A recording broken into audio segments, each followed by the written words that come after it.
the Alec Murdaugh. Day 9 of the double Week 3 of the Alec 100 hours of testimony. This is the 14th day of the double that trial murder. drags into week 4, a looming Day 17. Now the defense called more witnesses. Day 22 of the Alec Murdaugh. Week 6, day 25, and the double murder trial of Alec Murdaugh continues in Colleton Alec County. Murdaugh's on trial for the double homicide of his wife, Maggie, and his son, Paul, near the dog kennels of their family's hunting estate.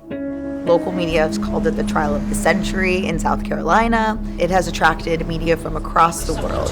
Their family. Alec Murdaugh used to be a really predominant lawyer in South Carolina and is a member of this very powerful legal dynasty. On the evening of June 7th, 2021, his son Paul Murdaugh was standing in a small feed room in some kennels they had on the property. The defendant over there, Alec Murdaugh, took a 12-shade shotgun and shot him in the chest and the shoulder. But after that, another shot went up under his head and did catastrophic damage. The lead prosecutor for the state is Creighton Waters. Just moments later, he picked up a .300 Blackout AR-style rifle and opened fire on his wife, Maggie. Pow, pow, and killed her instantly. Alex Murdaugh's claim is that he ate dinner with his family, took a nap on the couch. He goes to visit his mother, comes home just after 10 p.m. and finds his wife and child shot and killed. This is Alex Murdaugh. My wife and child are shot badly. Copy, I'm going on scene. His immediate reaction was to start telling me about an incident that had happened with his son with a boating accident. My son was in a boat wreck a few months back. He's been getting threats. I know that's what it is. I'm Seth Stoughton. I'm a law professor at the University of South Carolina. Paul Murdaugh was on a boat with some other individuals. There was drinking. The boat crashed and one of the individuals on the boat, Mallory Beach, was killed. He told you that it was just random vigilantes from the boat case of which there is no evidence whatsoever. They were alleging that Alec wanted to murder his wife and son because he wanted to hide the fact that he'd been stealing millions of dollars from his law firm and his clients for years. This is a spreadsheet referencing each client and the amount that was stolen from each client. $225,073.46, $112,500, $338,056.14. And why did y'all have to pay all that money back? Because Alec had stolen it. The facts are what matter here. The facts. Murdaugh's got some heavy hitters on his side. Dick Harpootlian is the Johnny Cochran of South Carolina. Did he murder his wife and son? No. Does he have any idea who did? No. There's no eyewitness. There's no fingerprints. There's no forensics tying him to the crime. None. The prosecution has had one major smoking gun in its case, and it's Paul Murdaugh's video that he took at 8:44 p.m. Hey, he's got a bird in his mouth. Come here, Bubba. Come here, Cash. Come here, Bubba. Cash. Did you recognize any voices on that video? Paul Murdaugh, Maggie Murdaugh, and Alec Murdaugh. You recognize Alec's voice? Yes, sir. How will they explain that Alec was actually at the dog kennels 5 minutes before the murder when he claims to have been sleeping? Were you, in fact, at the kennels at 8:44 p.m. on the night Maggie and Paul were murdered? I was. You continued lying after that night, did you not? But once I lied, I continued to lie. Yes, sir. Would you ever do anything to harm Maggie? I would never hurt Maggie. I did not kill Maggie. I did not kill Paul. The State versus Richard Alexander Murdaugh. Verdict, guilty. It doesn't matter how prominent you are. If you do wrong, if you break the law, if you murder, then justice will be done in South Carolina.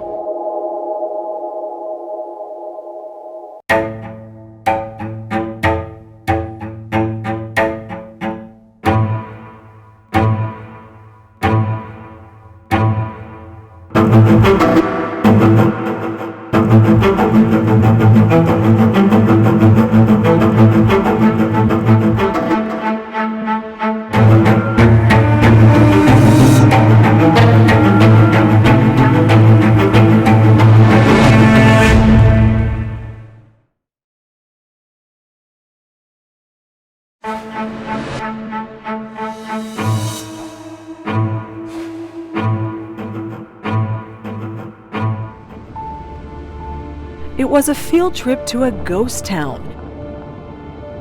Off a country road, the procession slowly up the long driveway of the imposing property.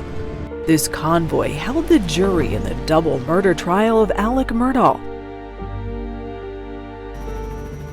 This is Moselle, the hunting lodge of the Murdaugh family. Alec, his wife Maggie, and sons Paul and Buster. The jury was taken to the dog kennels and the small feed room where Paul had been shot at close range with a shotgun. A few yards away, Maggie was shot several times with a .300 blackout rifle. Neither weapon has ever been found. There was a time when this estate reflected the vast power and prestige of the Murdaugh legal dynasty. Now the withered grounds seem to echo Alec Murdaugh's steep fall from grace. From a rich, powerful lawyer to an admitted drug addict, Oxycodone, Oxycontin, thief, I stole money that was not my money, and convicted murderer. Verdict, guilty. What do you think of the verdict, Alec? It's inside of my car. This is where Alec Murdaugh's life unraveled on June 7th, 2021. This is your wife and son? And son. Okay. I knew it was really bad. That night, when Murdaugh was interviewed by investigators, he was quick to offer up an explanation for the murders of his wife and son. My son Paul was in a boat wreck. There's been a lot of negative publicity about that, and there's been a lot of people online just really vile stuff. The crash that would kill 19-year-old Mallory Beach happened about 2:20 a.m. on February 24th, 2019. 911, where's your emergency? We're in a boat crash on Arthur Street. When a boat carrying 6 young friends smashed into a bridge, Connor Cook made the frantic call to 911. There's 6 of us and one is missing. Okay, who's missing? Female Mallory Beach is missing. Okay. She's in the water. She was just this wonderful, fun-loving, happy girl. And everybody loved her. Lynn Revis and her niece Mallory were extremely close. You always got a hug hello and a hug goodbye. And the last thing she told me was she loved me. In piecing together events, investigators learned earlier that night, 19-year-old Paul Murdaugh used his older brother Buster's ID to buy beer at this convenience store. And if you look at the video footage, when Paul comes out of the store, he's holding the beer up, he's celebrating. After staying at a party for several hours, the group took the Murdaugh family's boat to this bar, where Paul and Connor had more to drink around 1 a.m. But they went in, pounded a couple of shots. Michael DeWitt is an author and editor of the Hampton County Guardian, part of the Gannett USA Today network. Somewhere around 1:30, you see the video footage of them leaving the boat dock. It was kind of a sad, touching moment when you see Mallory and her boyfriend. I think it's the last moment that anybody captured an image of her alive. It was around 1:15 when they took off again on the boat. Paul was just driving and doing donuts and just... Passenger Miley Altman told investigators tempers were running short. And so Connor starts driving for a little bit, and then Paul, he stops Connor, and he's like, "No, this is my boat, let me drive." I saw the bridge coming. What bridge is it? Paul, what bridge is this? First responders' dash cam video captured the mayhem. All right, where's everybody else at? Everyone's at the bridge, at the bottom of the bridge. Everybody was crying, scared, shocked, just worried about their friend. Then Beaufort County Deputy Sheriff Stephen Domino was one of the first on the scene. After Domino got Mallory's distraught boyfriend Anthony Cook into his patrol car, Paul Murdaugh came into sight. He was walking up from where the boat was. Get that right there away from me. He actually tried to rush through me to get to Paul because I guess he saw him smiling. Paul's smiling while Anthony's girlfriend's missing in the water. Right. Bro, you smiling like you're funny. My girlfriend's gone, folks. That's when Anthony Cook definitively identified the person he said was driving the boat. Y'all know Alec Murdaugh? Oh, yeah, I know that name. That's his son. That's so driving the boat. Good luck. That's when he indicated that he couldn't be touched. Mallory's body was found a week later. And in the weeks after that, we're just waiting. Is someone going to make an arrest? Is there going to be a admission of guilt or responsibility? We're in a boat crash. I think that from day one, ground zero, the effort was, what can we do to get Paul out of this?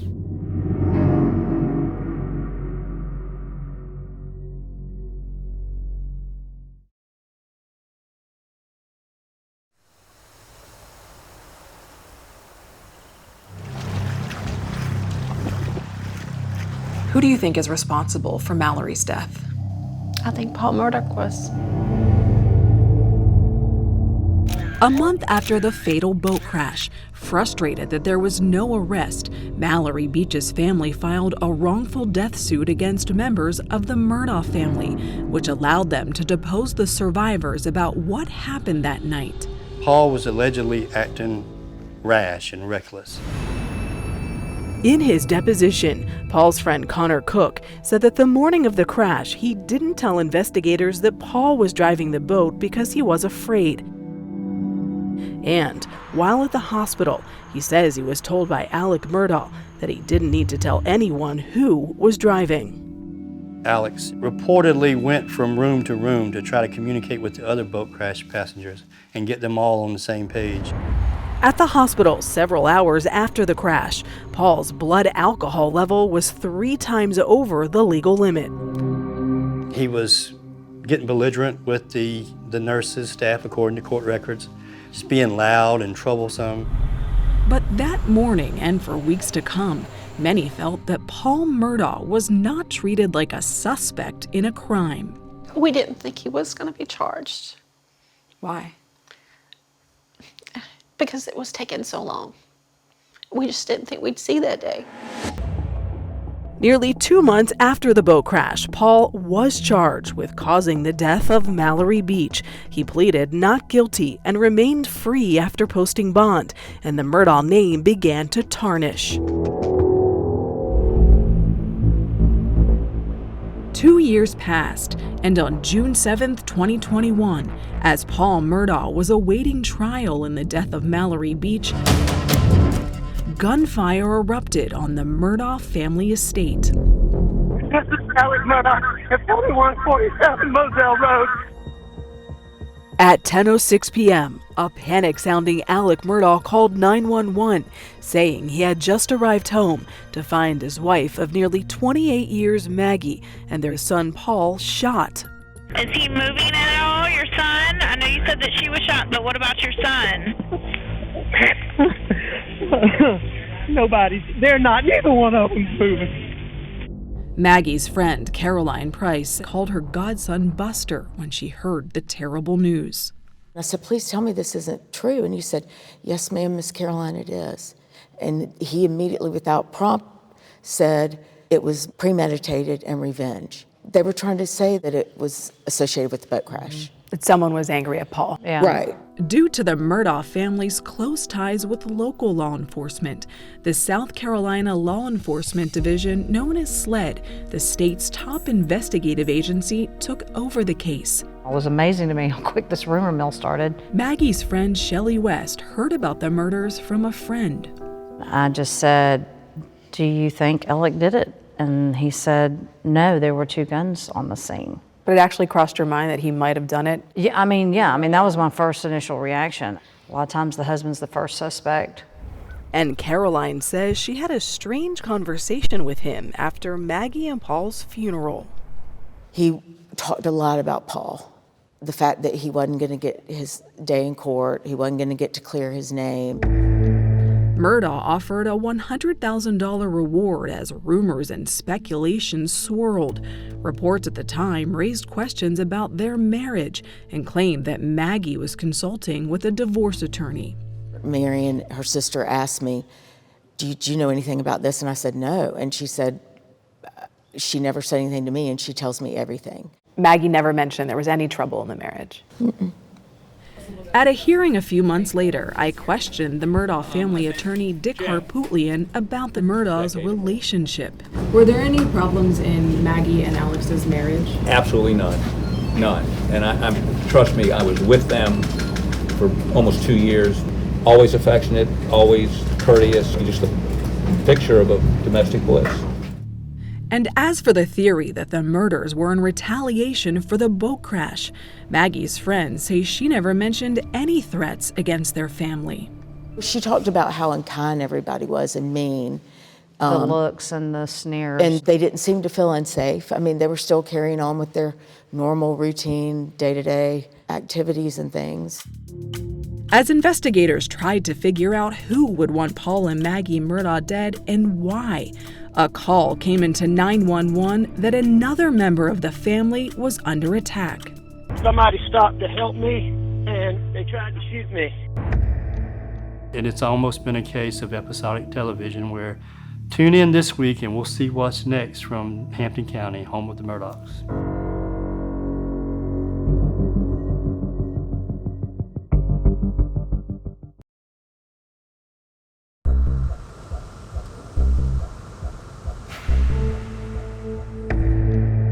Three months after the shooting deaths of Maggie and Paul, Alec Murdaugh again called 911, this time claiming he'd been shot. Somebody stopped to help me, and they tried to shoot me. Alex Murdaugh told investigators he was changing a flat tire right here on this rural road when a person in a pickup truck passed by, asked Alex if he was having car trouble, and then shot him in the head. Murdaugh's conversation on the way to the hospital was captured on police body cam. You know what kind of gun it was? I don't know what kind of gun it was, but it sounded like a shotgun. On September 6, 2021, 2 days after being shot, Alec Murdaugh released this statement. "I have made a lot of decisions that I truly regret," he said, and announced he was leaving the law firm. Alex Murdaugh put out a statement saying he's going into rehab. Alec Murdaugh said he had been addicted to opioids for 2 decades. It wasn't only claims of drug abuse now staining Murdaugh's reputation. He was also accused of stealing millions from his own law firm and was asked to resign the day before he was shot. Friday, the law firm has a come to Jesus meeting with him. We know you're allegedly stealing money, you're out. Saturday, the reported shooting. Monday, Alex releases a statement saying, "I'm going into rehab." Then came the even more bizarre news that Murdaugh had allegedly hired this man, his distant cousin Curtis Smith, to shoot him. He wanted you to kill him. Yeah, he wanted me to kill him. Authorities say Murdaugh wanted his killing to look like murder so his surviving son Buster could collect a $10 million life insurance payout. Smith says he refused. Yeah. Ain't happening. It's unclear exactly how Murdaugh came to be shot. Why did you leave the scene? I didn't know anything else to do.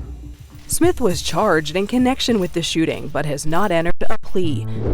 On September 16, 2021, facing charges of insurance fraud, conspiracy, and filing a false police report, Alec Murdaugh turned himself in. The fact that Murdaugh sat in a chair in a jumpsuit with handcuffs is something I've never seen in my lifetime. Alec Murdaugh was released on bond and allowed to go back to rehab. While Murdaugh was there, investigators were looking into all of his business dealings and the suspicious death of this woman, Gloria Satterfield. Gloria was the housekeeper for the Murdaugh family for more than 20 years. Ronnie Richter is an attorney for the Satterfield family. She literally helped raise Alec Murdaugh's sons, Paul and Buster. In 2018, the 57-year-old died after a fall at the Murdaugh estate. What's been reported is that she was at the house that day on the front steps. The dogs got a little rambunctious and gave her a push, and she fell down the stairs. Satterfield's death was ruled natural, and no autopsy was ever performed. There's nothing natural about a 57-year-old woman falling down a flight of steps and dying from head trauma. At Gloria's funeral, Murdaugh did something very odd, says Richter. He recommended Gloria's sons file a wrongful death lawsuit against him. Murdaugh even steered them toward an attorney, his friend, Corey Fleming. A lot of trust was placed in both Alec and in Corey to do the right things. And it really went south from the outset. Court documents show a $4.3 million payout by Murdaugh's insurance company, but none of the money ever went to Gloria's family. Where did that money go? Well, allegedly it went into Alex Murdaugh's pocket. Alex Murdaugh was charged with 2 felonies for his role in the Gloria Satterfield insurance fraud. This time, a judge ordered him to be held without bond. As Murdaugh sat in jail, he was indicted on dozens more charges for defrauding clients out of millions of dollars. And then in July of 2022, more than a year after the grisly murders, Disgraced South Carolina attorney Alex Murdaugh was indicted today in the high-profile murders of his wife and son last year. Alec Murdaugh was charged with killing his wife Maggie and son Paul. Maggie's friends were relieved that the case was moving forward. I was kind of like, phew, yeah, finally, and maybe we're going to get some answers.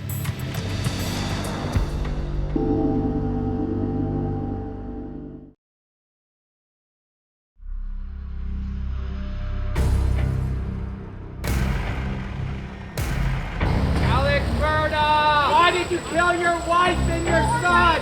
On January 25th, 2023, 19 months after Maggie and Paul were gunned down near the dog kennels at their family hunting estate. That the defendant, Alec Murdaugh over there, told anyone who would listen that he was never at those kennels.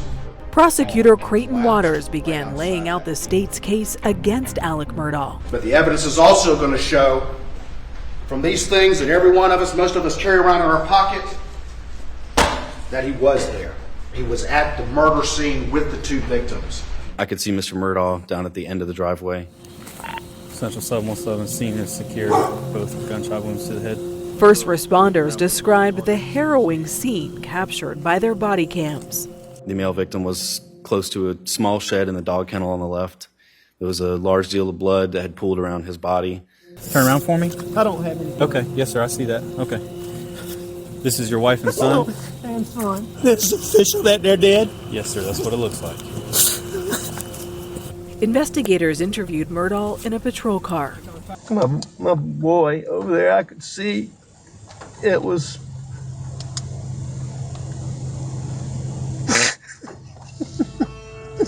Murdaugh said he spent time with Paul earlier in the evening, riding around the property. After Maggie got home, he dozed off on the couch, and when he got up, there was nobody around. I called Maggie, didn't get an answer. Maggie's a dog lover, and I knew she'd gone to the kennel. I left to go to my mom's. My mom's a late-stage Alzheimer's patient.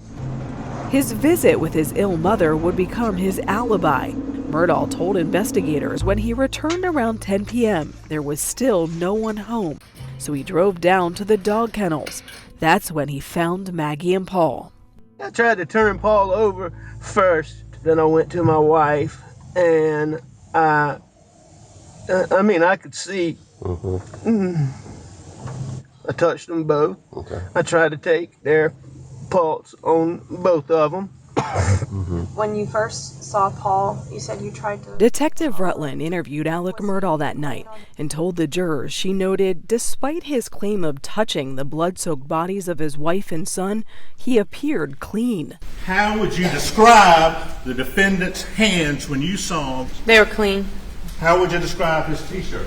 Clean. Did those clothes appear to be fresh? They did. Like they'd just come out of the laundry? They could be. Maggie and Paul died from multiple gunshot wounds. Daily Beast's senior national reporter Pilar Melendez shared the investigators' findings. So Paul was shot first, and he was shot twice with a shotgun. Paul was found here next to the feeding room. Very close by, right here is where Maggie was found.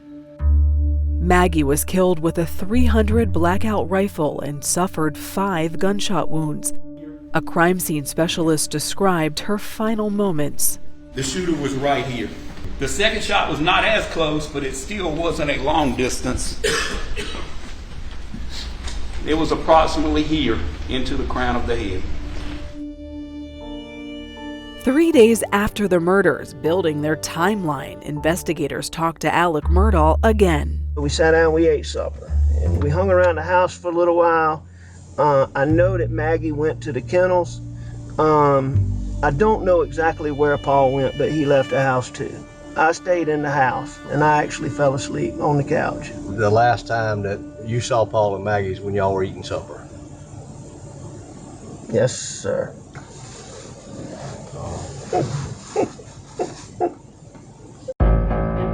The Murdaughs were avid hunters and had more than 25 weapons on the property. I saw one over here. During a search, There's one to your right. sled agents found spent shell casings Yeah, 300, yep. Yeah. and ammunition that matched the bullets that killed Maggie and Paul, but the murder weapons were never found. Maggie's cell phone was also missing. The day after the murders, investigators found it here on the side of the road, half a mile from the property. SLED analyzed the data from Alec's, Maggie, and Paul's cell phones. At 7:56 p.m., Paul sent this Snapchat video of his dad to a friend. Paul is heard laughing in the background. So around 8:30, Paul's phone starts moving towards the dog kennels. He also is calling and texting two friends then, responding to Snapchats until about 8:40 when he gets on a 4-minute phone call with his friend Rogan Gibson. Rogan Gibson told investigators their phone call was about his dog who was staying at the kennels. Rogan thought he heard Alec in the background. That immediately sets a red flag for law enforcement because that totally messes up Alec's timeline. And how could he be at the dog kennels at 8:40 when he claims he was sleeping? All the responding units to Moselle Road. 2 months after the murders, agents interviewed Alec Murdaugh again, this time at a SLED office. They asked him if he went down to the kennels that night. I've got information that you were heard in the background. Was it you? No, sir. Not if my times are right. Who do you think it could have been? I have no idea. In November of 2022, there was a breakthrough in the investigation. Get back. Get back. Agents showed Rogan a video of his dog Cash that they had found on Paul's phone. Paul had shot it at 8:44 p.m., minutes before he was killed. It's a guinea. This is a chicken. Come here, Baba. Come here, Cash. And what voices did you hear? Paul's, Miss Maggie, Miss Alec. And how sure are you now? Positive. 100%? That's correct. The prosecutor says Alec is heard saying, "Come here, Bubba," calling the family dog. Come here, Baba. Come here, Cash. This is a huge piece of testimony because it places Alec in the kennels roughly 5 minutes before prosecutors say Maggie and Paul were murdered. Authorities believed Maggie and Paul were shot around 8:49 p.m. when their phone screens were locked and never opened again.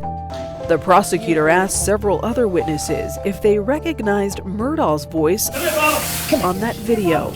And I recognize Alec Murdaugh. Who do you recognize? Alec. Did you recognize on that video? Alex Murdaugh.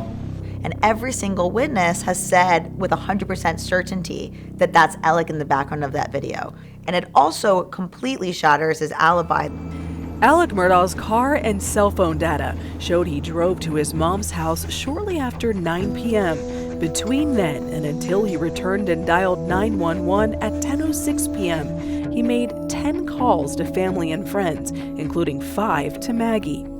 Prosecutors basically allege that after killing Paul and Maggie, Alec took steps to cover up and show that he is talking to all of these people, so how could he murder his wife and son? As to the motive, the state had a theory that a perfect storm was gathering for Alec Murdaugh. Alec was scared about information coming out that he had been stealing money from his clients and his law firm for years. On the day of the murders, Murdaugh was confronted by his firm about missing legal fees of almost $800,000. Also that week, he was due in court for a hearing on the boat crash civil case. Murdaugh was being sued for $10 million by Mallory Beach's family. But The prosecution is alleging that in order to dissuade further questions about his financial crimes and garner sympathy from the community and his law firm, he killed his wife and son. It's the actions of a desperate man. The state would call Jeannie Seconder. After the judge ruled Murdaugh's alleged financial schemes could be brought in, the state called the firm's CFO Jeannie Seconder. Was anybody at all concerned about those missing fees after those murders happened? We weren't, because we were concerned about Alec. We weren't going to go in there and harass him about money when his family had been killed. Mr. Tinsley. The Beach family's attorney, Mark Tinsley, also testified and told the jurors in the wake of the murders, the civil case against Alec Murdaugh would have gone away. If Alec is the victim of a vigilante, nobody's going to hold him accountable. The case would be over. As the state rested its case, Alec Murdaugh made the risky decision to take the stand. You lied to Maggie, didn't you? I did lie to Maggie.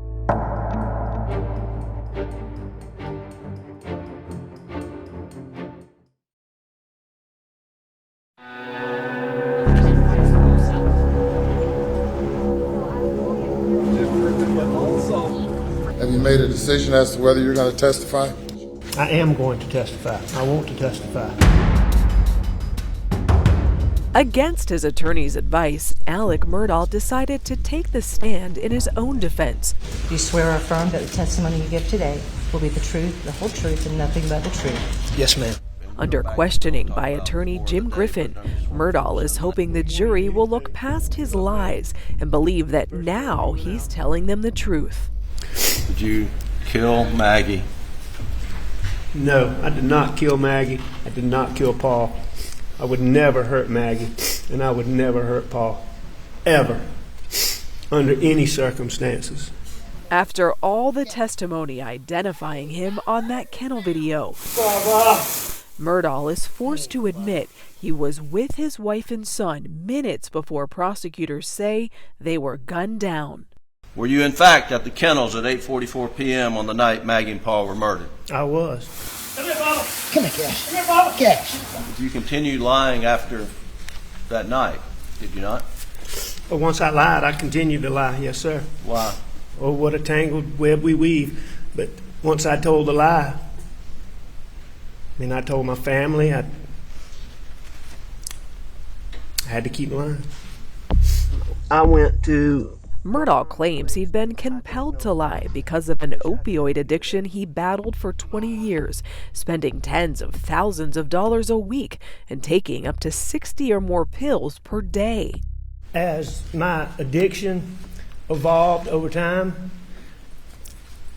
I would get in these situations or circumstances where I would get paranoid thinking. But he dismisses the prosecution's theory of mounting pressure from his addiction and alleged financial crimes leading up to the murders. Mr. Murdaugh, on June the 7th, did you believe that your financial house of cards was about to crumble? Absolutely not. Mr. Murdaugh, let's start with a few things I think we can agree. During a 6-hour cross-examination over 2 days, prosecutor Creighton Waters grills Murdaugh. And you stole all of the money, didn't you? About his long history of lying to his financial victims. And Mr. Waters, just to try to get through this quicker, I admit... I know you want to get through it quicker, but we're not. So answer the question, please. What I admit is that I misled them, I did wrong, and that I stole their money. Waters contends it was only because he'd been caught in his lie about being at the kennels that Murdaugh finally came clean. The reality is you, like you've done so many times over the course of your life, had to back up and make a new story that kind of fit with the facts that can't be denied. Isn't that true, sir? No, sir, that's not true. Waters then tries to box him into his new timeline on the night of the murders, zeroing in on 4 minutes between 9:02 and 9:06 when his phone logged 283 steps right before he left to visit his mom. That's far more steps in a shorter time period than any time prior, as you've seen from the testimony in this case. So what were you so busy doing? Going to the bathroom?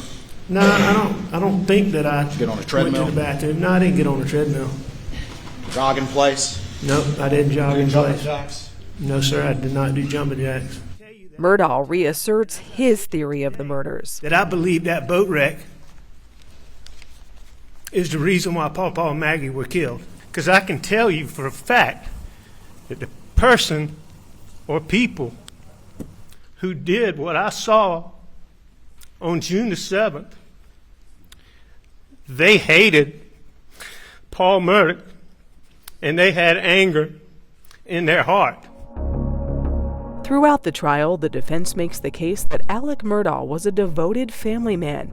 His son Buster describes a dad who'd coached his Little League teams and was now stricken with grief. I mean, he was destroyed. He was heartbroken. I walked in the door and saw him and gave him a hug and just broken down. Defense calls Tim Palmbach to the stand, please. The defense calls a crime scene analyst who, based on blood spatter, position of shots fired, and the fact that 2 different guns were used, says there was more than one shooter. My opinion is the totality of the evidence is more suggestive of a 2-shooter scenario. The prosecution disagrees. This is Alec, the prosecutor, the lawyer, and he's thinking through this. He's thought through this. He's going to use 2 guns because it's going to confuse people that perhaps there were 2 shooters. But in his closing to the jury, Waters argues that all the evidence points to Alec Murdaugh. Paul and sibling from that first shot, a close range shot, with no indication that he detected a threat from the person who fired that weapon. And why? Because it was him. Maggie sees what happens and she comes running over there. She's running to her baby. She got mowed down by the only person that we have conclusive proof was at that scene just minutes before, and who lied about that very fact. And he describes how Murdaugh could have cleaned up at the kennels afterwards. It wouldn't take long to strip down and wash yourself off. Get in that cart and head back to the house. Here we are with a Mr. Clean theory. He takes a hose and washes himself off and gets in a golf cart, butt naked, I guess, and drives to the house. Defense attorney Jim Griffin pushes back on the prosecution's theory. He would have to be a magician to make all that evidence disappear. The shooter's covered in blood. The shooter's gun is covered in blood. Common sense thing here is there were 2 shooters. Instead, said Griffin, investigators zeroed in on Murdaugh to the exclusion of other suspects because he was an easy target. Long-time drug problem, his financial issues, misconduct were exposed. Easy target for Sled. The evidence is crystal clear. He started fabricating evidence against Alec. Griffin tells the jury Sled also presented false evidence to the grand jury when seeking an indictment against Murdaugh. They came up with a report that says Alec's T-shirt had high-velocity blood spatter on it. The lead Sled agent testified he had not received an email update that further testing had shown there was no blood. I did not see that report. I was not made aware of its existence. Sled failed miserably in investigating this case. And had they done a competent job, that Alec would have been excluded a year ago. Then he addresses the single most problematic piece of evidence for the defense. Really, we're back to the lie. Because that's all they have in this case. He lied because he had a closet full of skeletons. But what he didn't lie for is because he was covering up the fact that he killed Maggie and Paul. Alec would not have killed the people he loved the most in the world. This defendant has fooled everyone. And he fooled Maggie and Paul too. And they paid for it with their lives. Don't let him fool you too. After hearing from 75 witnesses in more than 5 weeks, the jury deliberates for just under 3 hours before returning with a verdict. The state versus Richard Alexander Murdaugh. Murdaugh is found guilty of murdering his wife and son. Guilty. Verdict. You understand there is a verdict in the double murder trial. At sentencing the next day, Judge Clifton Newman gives Murdaugh one last chance to appeal to the court. I respect this court, but I'm innocent. Unmoved, Judge Newman sentences him to 2 consecutive life terms in prison. And I know you have to see Paul and Maggie during the night times when you're attempting to go to sleep. I'm sure they come and visit you. I can't stop thinking about the fact that it is a video on Paul's own phone that really was critical in this case. Well, I think it is ironic. In a murder case, the victims can't testify, but in many ways they do. Oftentimes they leave something behind that lets you know what happened to him, and in this case it was Paul's video. Come here, Cash. Come here, Bob. Cash. It's Paul testifying from the grave.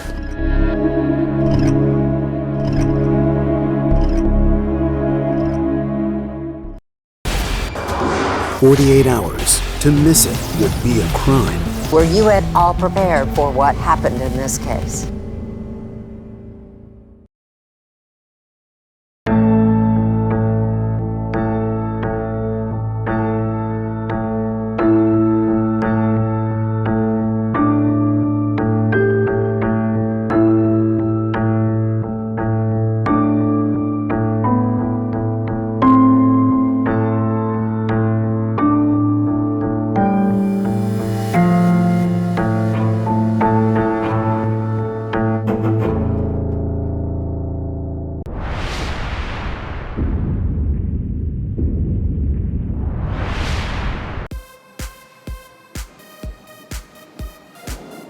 Las Vegas is the adult Disneyland of the world.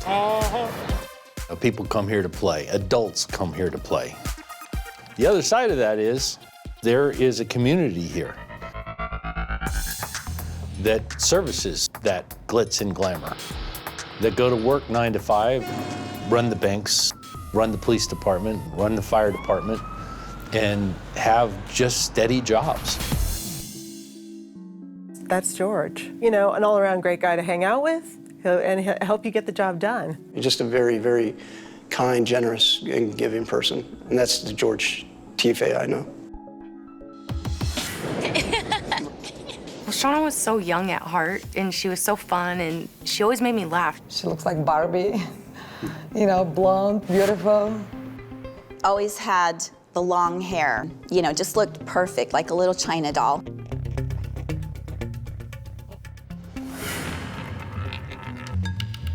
Well, George and Shauna met in the casino environment.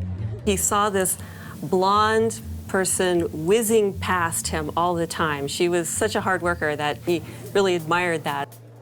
She was his world. That was his life. And then when their daughter came around, they were just the cutest trio ever. We're at the beach. Okay, we're Maddie's first time at the beach. turning everybody around. Turning us around. Maddie was just the light of her life. It was really her #1 priority. Nice day today. She was just all in, you know, 100% there. And then a baby. They were like a little cocoon. George was so protective. He waited on them hand and foot. He really did.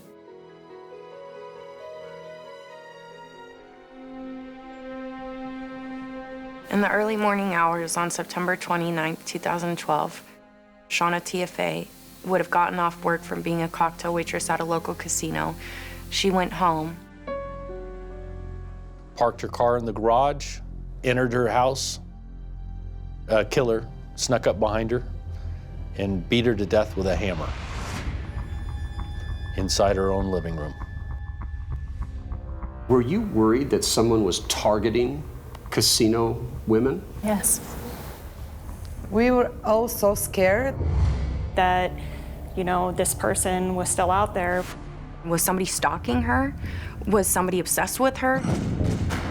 Maybe they're gonna, you know, come after one of us.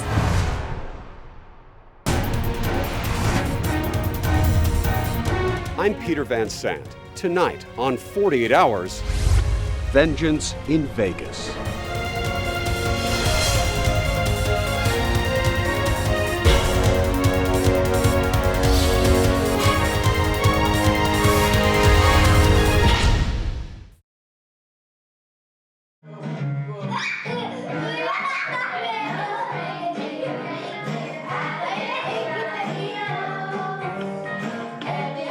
Shauna Tiafe loved to laugh and sing with her daughter. When she was with Maddie, it was like nothing else was going on around her. So dedicated and so concerned. Shauna's murder has been a devastating loss for her sister, Paula Stokes Richards, and her husband, John. She just laughed at life. You know, she had this innocence. It's sad because I just miss her. And for something like this to happen to her is just, it's unimaginable.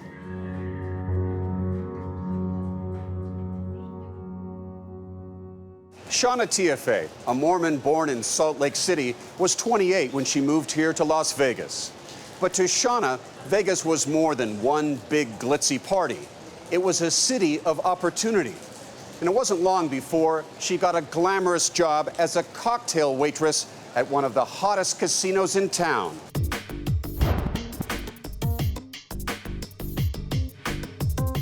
She loved the Palms. I think she really felt like the Palms was a family environment, which might sound contrary to what you would think, but I think the people that worked there were really like family, and they looked after each other. I never hardly saw like Shauna with a frown or anything. She was just so bubbly and laughing at everything. Cindy, Randy, and Sienna all worked alongside Shauna for about 10 years. She loved her job, though. She loved cocktailing. And customers loved Shauna. She made close to $100,000 a year in salary and tips, often paid in casino chips, which in Vegas is the same as money. In 2002, Shauna hit the jackpot when she met George Tiafe at the Palms. George was a star athlete and homecoming king at his California high school. Just to look at him, he's very handsome, very charismatic. What more could you ask for? In fact, George is a West Point graduate who served in the Army Corps of Engineers. Maria and Bernadette are George's sisters. He likes to serve people. That's what attracted him to being a fireman. And George is so handsome, he was even featured in this firefighter pinup calendar. The all-American boy, he sounds like. Yes, he was. He looked like it. He acted like it. He was that guy. His sisters also say George is a devoted family man who sent money home to help their mom care for their disabled younger sister. If you need a helping hand, there he is. George and Shauna started dating. George was in love? Oh, yeah. Head over heels. Yeah. She was his world. That was his life. And life only got better for George and Shauna. Just 1 year into their relationship, Maddie was born. Hey, there's Daddy. There's Daddy and Mama and little baby. It's all of us. 3 years later, they were married in Hawaii. Mama and Dada just got married. There's Shauna Castleton. Tiafe. Now she's Tiafe. Look at that dress on Mama. Woo! What a smoking body. They really suited each other. It was really nice. They're both hardworking people. They're both good-looking people. They made a lovely couple. But looks, as they say, can be deceiving. After 2 happy years of marriage, things started to change. When George lost money in the housing market crash, Shauna told friends he had become jealous, controlling, and critical of her. He would tell her that she dressed like a slut when she would get dressed for work in front of Maddie, which of course would tear Shauna apart, for her little girl to hear these things. Shauna also complained when George brought a homeless man into their lives who he paid to do odd jobs around the house. Her friend, Stephanie Vargas. She would call him creepy. God, he's so creepy. Why is he around my house? But George's friend from West Point, Rock Ryder, says he was as kind-hearted as he was handsome, and befriending the homeless was something he had done for years. Every Thanksgiving, he'd be serving soup to the homeless people. He's just a very, very kind, generous, and giving person. But even though he had a gracious heart, the strains continued in the marriage, and after nearly 10 years of being together, she had enough and moved into this townhouse.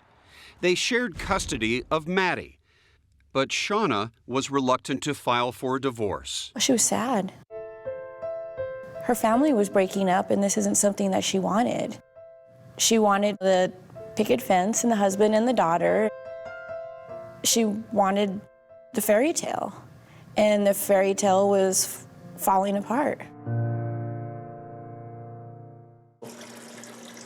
Determined to save their marriage, Shauna and George both agreed to start seeing a marriage counselor.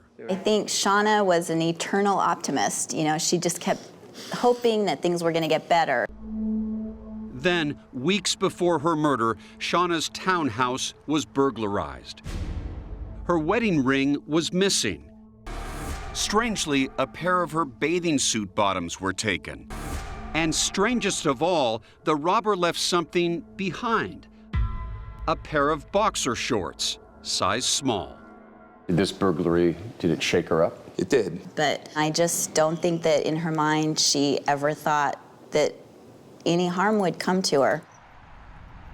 But in an ominous twist of fate, just 3 weeks later, someone was back in her house, this time waiting for her. It is now the early morning hours of September 29th, 2012. This is Shauna, seen on casino surveillance video, clocking out at 3:01 a.m. These are the last images of her life.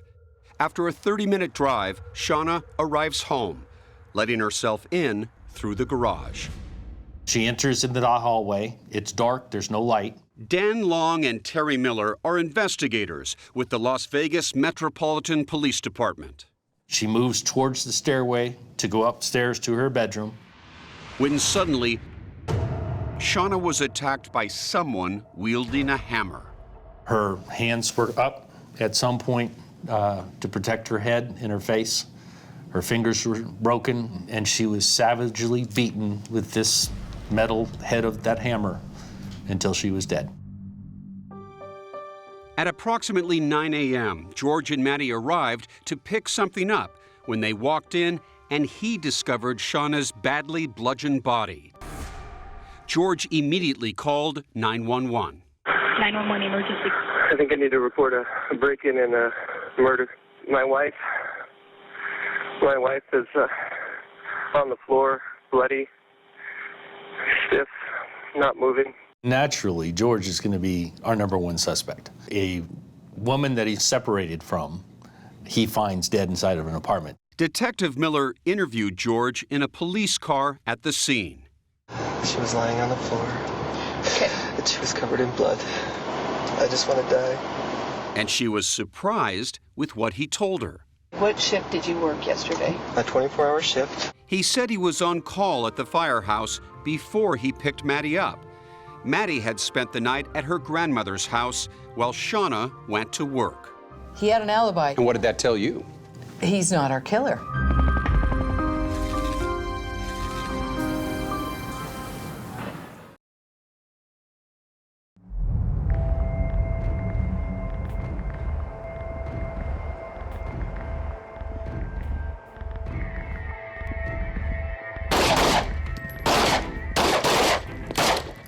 It's not just Dan and I. You want a full mag in the weapon? Yeah. We had our entire team with this. Up! Muzzle down. Lead detectives Terry Miller and Dan Long of the Las Vegas Metro Police had their work cut out for them. Up! The obvious initial suspect in a case like this is the husband, but George TFA had that airtight alibi. They learned right away that he was at work at the fire station and was not the man that killed Shauna. Shauna's murder was brutal and chilling. I remember thinking, do we have a sexual predator? And you got to be wondering to yourselves, do we have some sort of monster out there on the streets? Yes, we're like, who are we looking for? Are we looking for a male? Are we looking for a female? But 48 hours into the investigation, detectives get a crucial tip from an unlikely source, William Penix, known as Big Will. I've been trying to live a straight life under the hands of the Lord. Big Will had lived in Las Vegas for years, working as a maintenance man at an apartment complex. He got an urgent call from a friend. He said, Big Will, I need to talk to you. The friend came to see him and dropped a bombshell. He'd just murdered a woman. When he told you that he had killed this woman, what was the expression on his face? He was happy. Happy like he just completed a mission to where he's going to get paid a lot of money. He's going to leave town and live a happy life like that. Did he tell you how he killed this woman? Yeah. He told me that he was laughing when he said it. He said, I hit this woman with a hammer over and over and over and over until the hammer broke. The man who called Big Will was nicknamed Greyhound because he was lean and fast and lived in a tent in the foothills far from the glittering lights of downtown.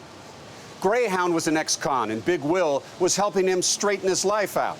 But after the two men spoke, Big Will's mission became bringing Greyhound to justice. This is a damn tragedy.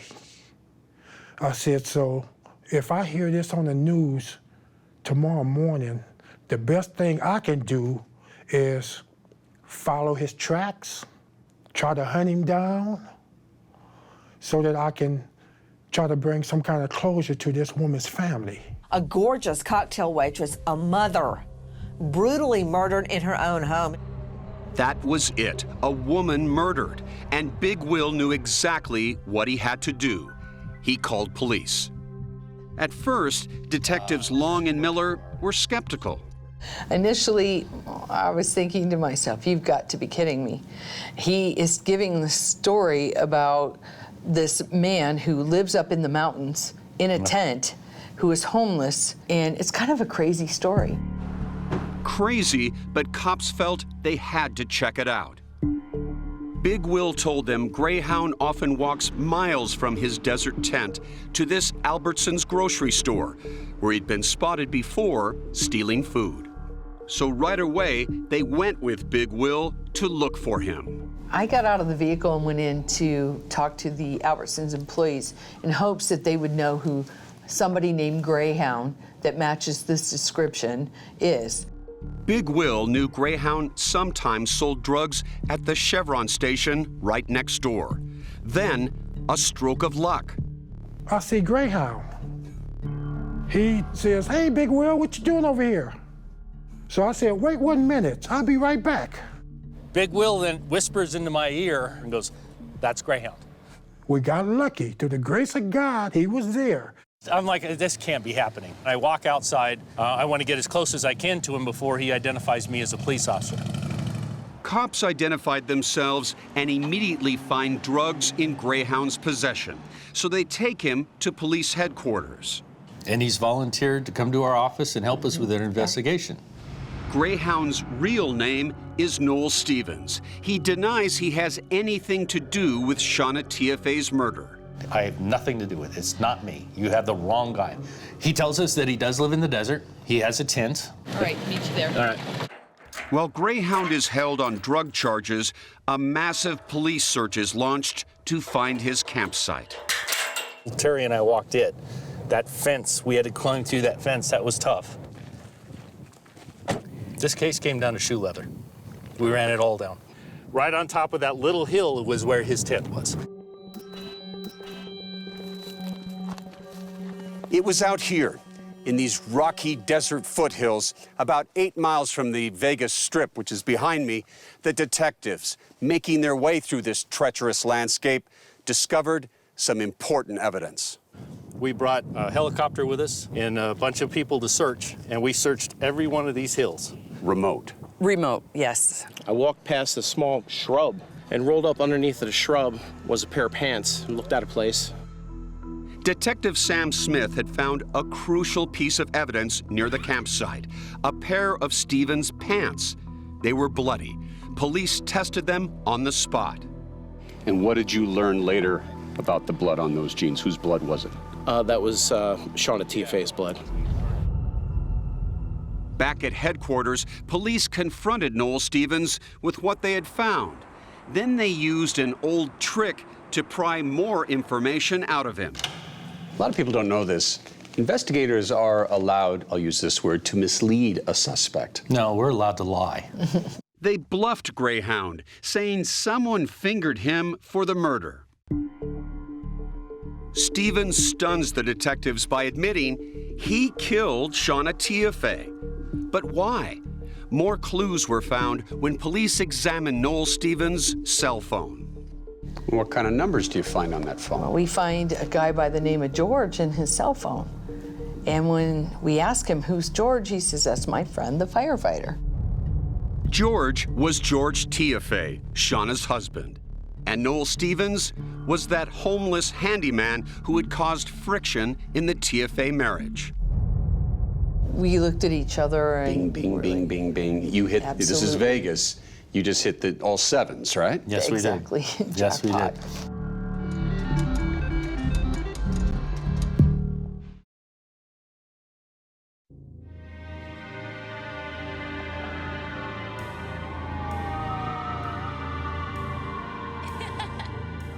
There's Mama. She's looking hot with the shades on. As soon as she heard about the tragic murder of her beautiful sister, Paula Richards, and her husband John immediately had one suspect in mind. Look at everybody. See us? We all thought that George was involved, but we couldn't figure out how he did it. So they decided to call George, who was still standing outside Shauna's townhouse with police. So I thought, we need to record this. Hello? George?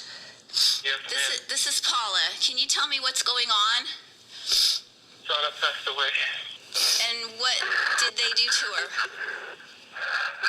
God. I don't know. She's laying on the floor with blood on her head. How is Shauna's body still there? Yes, I think so. God. There's Daddy and Mama. George then hands his cell phone to a grief counselor. No one else can hear what I'm saying, correct? Correct. Paula then makes a startling accusation. I have my suspicions that her husband may be involved in this based on, many conversations I've had with my sister. I highly suspect that he may be involved. The day after the murder, the couple caught the first flight to Las Vegas from Nashville. When we landed on the flight out to Las Vegas, we had both shifted into this investigator mode. While John and Paula were conducting their amateur investigation, Detectives Miller and Long were continuing their professional one. You see the telephone poles? Right along there. Armed with a good luck charm, a casino chip that belonged to Shauna. And I said, I want you to hold on to this because this has allowed me to feel like Shauna is near us. And you can give it back to me when you get an arrest. Soon into their investigation, detectives had discovered dozens of phone calls between Noel and George before the murder. You said 87 calls? That's correct. 87 phone calls in 1 month. That's more than I talked to my husband. Tiafe and Stevens met years earlier when both were living on this middle-class street. Noel at his sister's house. This house right here is the sister's house, was where Noel was living. And the Tiafes down the block. Right down here? Yes. Noel got to know George, asked him if he could do yard work for George. Cops soon learned from Noel Stevens their relationship was complicated. Noel idolized George. He genuinely thought that he and George were very, very close and would never turn on one another. But detectives believed George was manipulating his friend, who may have suffered from mental illness. He has a pawn. He has an implement, a tool in Noel Stevens, and he's going to use that tool. Big Will told detectives that George gave Noel Stevens $600 in cash to kill Shauna. with the promise of thousands more to come. He said, well, he gave me a key to get in this lady's house, and I murdered her. And my heart dropped. And I said, what? I said, you just signed yourself a death warrant. You don't know if this man is going to try to kill you or what. When cops were scouring Noel Stevens' desert campsite, another intriguing clue they found was a barcode tag. They scanned it. It matched the style of hammer used to kill Shauna. We figure out that Lowe's sells those hammers. That launched investigators on a tedious mission, reviewing hundreds of hours of video surveillance tape. Finally, they hit pay dirt when they spotted George and Noel Stevens shopping together for hammers. We have our definite connection between Noel and George. Stevens was singing to cops like a canary. So he gave you a road map, and you're following it, and you're finding exactly what he said you'd find. Absolutely. Right. Even leading them to where he had buried the murder weapon. This hammer, which broke in two during the brutal attack. And there was blood on it. They also discover a possible motive for murder: money. New floors, new carpet, new bathtub, new sink, new dishwasher. Boy, Mama's happy about that, huh? Shauna liked to spend it, and George liked to save it. There's some financial transactions that appear like he's trying to hide money through his mom. With the noose tightening on George TFA, detectives meet with his family 9 days after Shauna's murder. So at the end of the interview, I tell Mom and sister that George is involved in killing Shauna. How do they react to that? It's traumatic to them. No, no, no. They're crying. They're telling us that we are absolutely 100% wrong. Minutes after that conversation, police who had George under surveillance and were monitoring his phone calls overhear his sister calling him. Suddenly, George jumped back into his truck and took off, quote unquote, like a bat out of hell. George weaves erratically through city traffic and onto the Summerlin Parkway. He accelerates to 90 miles per hour and smashes head-on into a barrier. Cops believe it was a suicide attempt. He's trying to end his life right now because he can't face the fact of what's going to come. Amazingly, George survived the crash because cops say he was wearing a seatbelt. He was rushed to a local hospital where detectives later arrested him. And I said, George, you're under arrest for the murder of your wife, Shauna TFA. And his reaction was simply to look up from his hospital bed and say, okay. That's when police also charged Noel Stevens with Shauna's murder. Oh, look at this. There's Shauna Castleton. TFA. Now she's TFA. Wow. It was a feeling of relief. All we wanted was justice for Shauna. Are we ready to arraign Mr. TFA? We are. Detectives believe George TFA was just one step away from getting away with it all. Commit the murder and then do away with Noel. If he can get that done in the right way, he's going to commit the perfect crime. But George is steadfastly maintaining his innocence. State versus Noel Stevens. And prosecutors are worried about their key witness, Noel Stevens. He's at the heart of the murder conspiracy, right?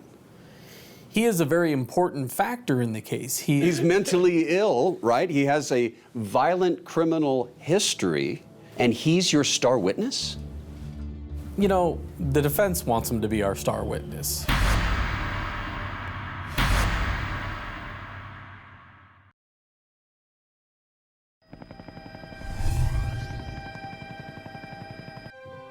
George TFA's defense attorney, Robert Langford, knows how to take command, whether as an actor in front of a live theater audience Man or before a jury in a Sin City courtroom. There's circumstantial evidence and there's direct evidence. And now, Langford is front and center in a case that even a playwright would find difficult to imagine.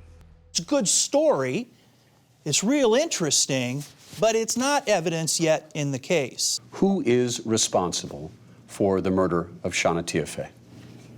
Noel Stevens. Noel Stevens says he is. Noel Stevens beat her to death with a hammer. Was he hired by George Tiafe to do that? There's no evidence of that. It's been 3 years since the murder, and Shauna's family and friends, like Lacey Green, are apprehensive. I'm not confident. It's very scary not knowing what's going to happen. I fear that he will be found innocent. At no point during the communication with the police does George Tiafe ever mention Noel Stevens. In his opening statement, prosecutor Mark DiGiacomo knows he has to make Noel Stevens and George Tiafe partners in crime. He calls Noel Stevens 87 times in the month of September. The prosecutor's biggest challenge will be getting a jury to believe George Tiafe is capable of murder. You're going up against an all-American boy. That's a tough challenge. It is. As a prosecutor, it's highly unusual to have the resume of George Tiafe and then him be a murder suspect. I think George Tiafe is someone who had numerous successes in his life. Pam Weckerly, Assistant Clark County DA, has scrutinized what she thinks makes Tiafe tick and what may have driven him to murder. When his marriage is crumbling, I think that's something that he just can't cope with. The idea that he wouldn't have complete control over his daughter and Shauna ultimately. Unraveling the complicated tale of George Tiafe's intertwined relationship with Noel Stevens is left to prosecution witnesses. Big Will Penix remembers exactly what Stevens told him the day Shauna was killed. He said, I got something to tell you. And I said, well, what is it? He said, I just murdered a woman. And right then and there, I said, you got to be a damn fool. Did you believe everything that Noel Stevens Greyhound told you? It depends on the day. Yet Penix admits under defense questioning that trusting what Stevens has to say is a dubious prospect at best. At a scale of 1 to 10, I would put him at a scale of maybe 1.5. 10 being very honest and 0 being... 1.5 meaning not honest at all. That's correct. And prosecutors admit that honesty may be the least of Noel Stevens' problems. He's an alcoholic. He's told a ton of lies before, and he's a multiple-time felon on top of it. Despite all that, the courtroom falls silent as a very different-looking Noel Stevens, perhaps the most unlikely star prosecution witness in Clark County history, takes the stand. He looks like a maniac. I literally felt like my heart dropped into my stomach when I saw him walk through that door. Stevens, who pleaded guilty in 2013 to Shauna's murder, agreed to testify against Tiafe once prosecutors in a pretrial deal promised not to seek the death penalty against him. Where did you grow up? Out of California. When you get nervous, do you have sometimes a little trouble speaking? I stutter. And you guys, are you thinking to each other, are we nuts? Yes. Well, I don't know if we're thinking it to each other. We're saying it to each other. How did you meet George? But Stevens soon settles in and, prodded by DiGiacomo, recites details of his relationship with Tiafe. Are you just doing work for him, or is there We're something? friends. What kind of things have you done together? We worked out, stuff like that. He recounts breaking into Shauna's townhouse 3 weeks before her murder and admits he's the one who left behind those size-small boxers. Who told you to make it look like a robbery? George did. And without a hint of remorse, Stevens coldly describes how he killed Shauna with that hammer. I hit her in the head. What happens when you come out that door and you're holding that hammer? She tells me, Why I'm doing this? She says, why are you doing this? Yes. Who told you to kill Shauna? George. He is a zombie parrot in that he had a response which was always George. George did it. George told me. George. Itching to cross-examine Stevens, Langford rips right into him, getting the state star witness to admit he not only hears voices, but has visions. Because I hallucinate. What kind of hallucinations? I see Shauna sometimes. Sometimes? Yes. Do you see other people? Sometimes. Do you hear voices? Yes. Noel Stevens is the craziest person I've ever seen take the stand. What is reasonable doubt, if not Noel Stevens? I think the more Noel talks, the more believable he is. It seemed impossible to me that he could have fabricated this notion of a conspiracy with that level of detail unless it really happened. Prosecutors replay some of the most damning evidence, that footage of George TFA and Noel Stevens buying hammers, knives, and other items. You have this defendant buying 2 hammers in 5 days. TFA himself sits calmly through the trial, showing no emotion. He never takes the stand. They have to prove the case beyond a reasonable doubt, and they didn't. So there's no reason to put George on the stand. The only defense witness, TFA's sister, Maria. In all the years that you've known George, have you ever known him to be a violent person? Never, ever, ever. I have no further questions. Along with TFA's family, friends from his childhood and West Point days are in court to show their support. I'm here because I'm willing to stand behind and defend George's character. George is not the person that is being depicted by the prosecutor. After a week-long trial, hearing from some 40 witnesses, and with 400 exhibits and evidence, 12 jurors will now decide the fate of George TFA.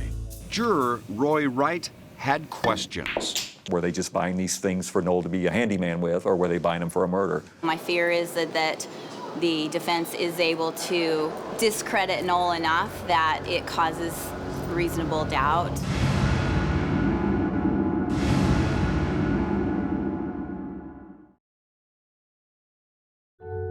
So cute. Oh, look. You can clap. Good girl. La, la, la, la. La, la, la, la, la. It has been 3 years since Shauna TFA was found brutally murdered, and today her family hopes their long, agonizing wait will end in justice. I'm just on pins and needles. You know, my stomach has been in knots for days, and I don't think I've ever been so nervous. A jury will decide if George TFA was the mastermind behind his wife's murder. George TFA is the evil one. On one side of the courtroom sits Shauna's family. Some are dressed in her favorite color, pink. On the other side sit George's supporters. His sister Bernadette takes a moment to pray. He's been called a monster. People call him a monster. It's just ridiculous and shocking. After 3 long days, finally a verdict. The clerk will read the verdict. The defendant will rise. We, the jury, in the above entitled case, find the defendant, George M. TFA, as follows. Count 1, conspiracy to commit murder, guilty. Guilty of conspiracy to commit murder and first-degree murder. 7 counts in all. George stands silent with the same emotionless stare he has had throughout the entire trial. Guilty of robbery with a deadly His weapon. family is simply Count devastated. 7, murder with use of... In your opinion, was an injustice done here? Yes, because I believe that the evidence showed reasonable doubt. Paula, who knew from day one that George was behind her sister's murder, is humbled. It was almost 3 years ago that Shauna was brutally murdered, and we're so happy that justice was served. Prosecutor Mark DiGiacomo says he never lost sight of his good luck charm, that casino chip that belonged to Shauna and given to him by her family. And for you, what did that chip represent? It represented their hope of justice. You know, it sat on my computer for 3 years, and when I walked over for the verdict, I put it in my pocket. Everyone deserves mercy. At his sentencing, a jury must decide George's fate, life in prison or life with the possibility of parole in as soon as 20 years. We hope he gets the maximum penalty. George is a controller, a manipulator, and I think the worst hell for him will be staying in prison the rest of his life and not being able to control anything. Paula takes the stand to remind the jurors of her loss. Shauna's greatest joy in this world was being a mother. I remember her always running her fingers through Maddie's ponytail, and she would call her little monkey. I would call Maria. George's family and friends also speak, hoping their words will persuade the jury to show mercy. George is one of the best of us. He's hardworking, compassionate. You will not find a better firefighter on the job than George. I'm George's brother. That's pretty much who I am. How did you feel about that? I was proud. Clerk will read the decision. The sentence? Impose a sentence of life without the possibility of parole. George Tiafe will spend the rest of his life in prison. Next one. Juror Roy Wright says that while Noel Stevens is troubled, they never doubted his story. I think the general consensus was he wasn't really smart enough to make up an elaborate story that would fit the timeline so perfectly. And the jury also believed this witness. I said, praise the Lord. Justice has been served. Big Will, who jump-started the investigation.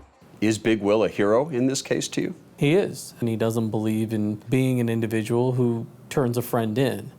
But when he heard the story from Noel, he felt a moral conviction to make the phone call. And for that, you know, he is a hero.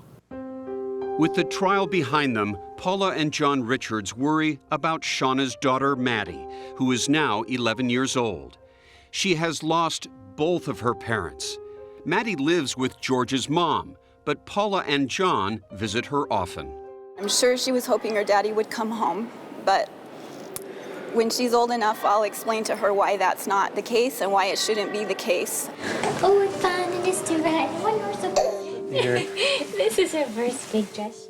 Sometimes when we're talking about Shauna with Maddie, I can tell when Maddie's reflecting in her face that she laughed a lot with her mom. I can't explain it, but I know that Maddie found a lot of laughter, you know, with Shauna. You're so pretty. What a pretty girl.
Hello?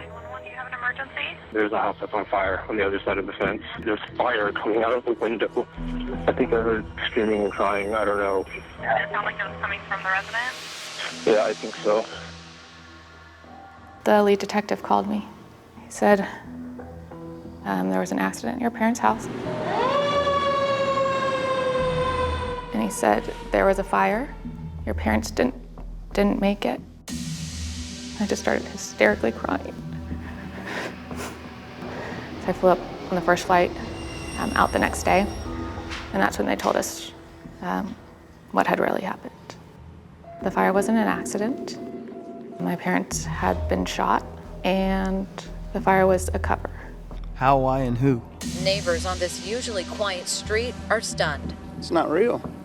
I wanted to know why this happened to Scott and Janet. I wanted to know who did this. They were great people. They were giving people, and that's not the way it's supposed to go. Did your parents have any kind of conflict with people that might want to hurt them? Not that I'm aware of, no. It didn't make sense that this could or would happen. How soon did investigators focus on Brandon Pettit as the killer? Instantly.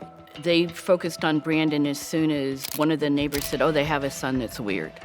Is there any physical evidence that ties your brother to the murder? No. There is no DNA, there are no fingerprints, there is no blood. But what you do have here is a litany of statements and actions that point to Brandon. The most damaging evidence against Brandon came out of his own mouth. He's terrible in his ability to figure out what's appropriate. He referred to his parents as and that he wanted his dad dead. I mean, and this is like just a few weeks before the murder. You have more than once, before your parents died, said, wish my parents were dead. A lot of people say that about their parents. It's clear that your brother isn't like everyone else, isn't it? Mm-hmm. He told them he had Asperger's. When somebody's autistic, they're different than you. He doesn't act the same way as you or I might act. Here's your dad laying on the body bag, and you know what? You're already past it. I'm not past it. You have no emotional response. Do you want me to break down and cry? Because I don't normally cry. Autism is the reason I focused on him. It's the reason that they became convinced that he was guilty. I don't know who killed my parents. Yes, you do. No, I don't. Yes. No. Yes. No. Your brother was working that night, right? He has an alibi. Yeah. You murdered your parents. I didn't do anything. He intended it, he desired it, and he did it. I think there's a lot more to this story. I love my parents. Words don't make you a murderer.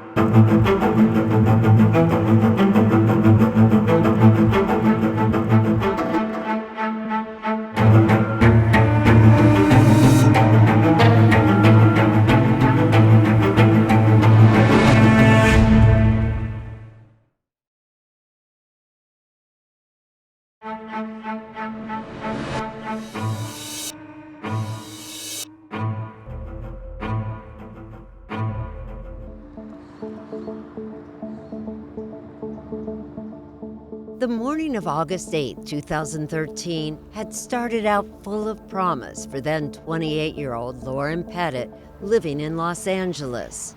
I remember I had texted one of my best friends that morning, today's gonna be a good day. What she didn't know was that 300 miles away in Modesto, California, firefighters had been called to her parents' home at 3 in the morning. Their bedroom had gone up in flames. Fire crews still trying to determine where that fire started. We were told that 3 investigators are on scene. Lauren's parents, Scott and Janet Pettit, were found dead inside. How would you describe your mom and dad? You really miss them, don't you? They were amazing.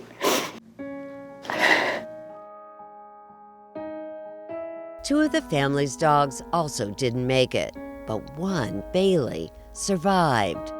Is it kind of a miracle she's even here? It's insane. Mm-hmm. Bailey means a lot to you now. Everything. She's like my lifeline. Mike Anderson, a close friend of the family, had arrived at the scene after getting a call that something terrible had happened. When I turned on to Scott and Janet Street, there was fire trucks, ambulances, and so my heart sank. I'm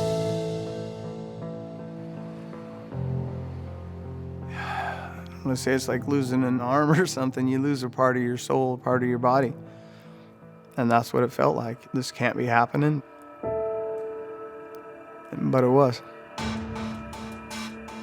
And things only got worse Investigators soon determined the fire was no accident. Scott and Janet had been shot a total of 7 times, and evidence of an accelerant was found throughout their upstairs room. More than 12 hours after firefighters made the gruesome discovery, police investigators remain sifting through clues in what they are now calling a pair of suspicious deaths. The community lost 2 people that did more for their communities than hundreds of people will ever do. Scott was an avid car collector and owner of a martial arts studio in nearby Riverbank. The local paper once called him Citizen of the Year. Janet, a neonatal nurse, had recently earned her PhD.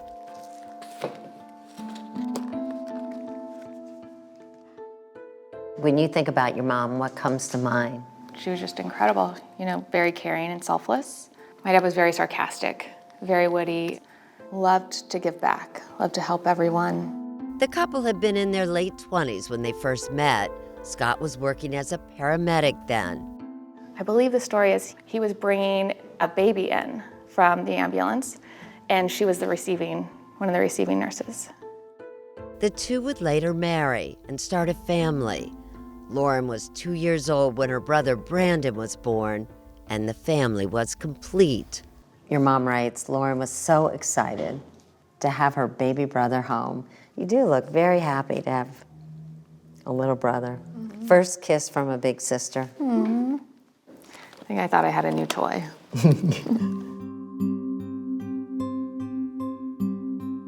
Growing up, Lauren says Brandon loved playing pranks on people, but when it came to career aspirations, that was something he was serious about. What did he want to do? He really enjoyed firefighting, I guess just helping people in some way, shape, or form, police force, things like that. She says Brandon was smart, but struggled socially. Do you remember how old you were when you noticed any difference with Brandon? When you started realizing that he wasn't quite like everybody else's little brother? Early childhood, definitely. I was under the age of 10 for sure. Maybe 7-ish. What do you think you first noticed? Him being really stubborn and disobedient in a sense. And she says he had trouble making friends. He was almost looked down upon or looked at as if he just didn't fit in, and that was hard. Was he lonely? I'm sure. So lonely, says Lauren, that he would tell stories and make things up just to get attention. I don't think he ever thought that he was telling a story or lying. It was just, I can do this or I can do that or, I can get this. And it's okay, let's come back down to earth and let's figure out whether or not it's reality. Scott and Janet had long been aware of Brandon's struggles. They took him to see numerous specialists. And when Brandon was in high school, he was diagnosed with Asperger's, a developmental disorder affecting his ability to communicate and at times read social cues. Now, Asperger's falls under autism spectrum disorder. With Asperger's, I think it's really difficult for him to be aware of how he's presenting himself and what he's saying and how he's saying things and how he's reacting to certain things or not reacting and whether or not he's doing what people would consider the norm. So when Lauren called Brandon, then 25, shortly after they both learned of their parents' deaths, his unusual reaction, she says, was usual for him. How is he dealing with it? In his normal manner, which is, very emotionless. When he's sad, kind of just keeps it all in. But it was a red flag to police, who soon zeroed in on Brandon. The day after the murders, before Lauren even got to see him, Brandon ended up in a police interrogation room for 9.5 hours. And he went along with it? Mm-hmm. And why do you think he was so willing to talk to the police? Probably the same reason I was, just wanting answers. Brandon was again called in for questioning just over a week after the murders. Lauren drove him to the station. Did the investigators give you any idea that your brother was a suspect? Mm-mm. He was by then, wasn't he? Mm-hmm. If you had known what was going on, if you had any idea your brother was a suspect, would you have taken him over there so willingly? I wouldn't have taken them there, period. We would have had an attorney. After nearly 4 hours, police arrested Brandon for the murder of his parents. I think I lost my voice and my breath for a little bit. I was like, what? Why?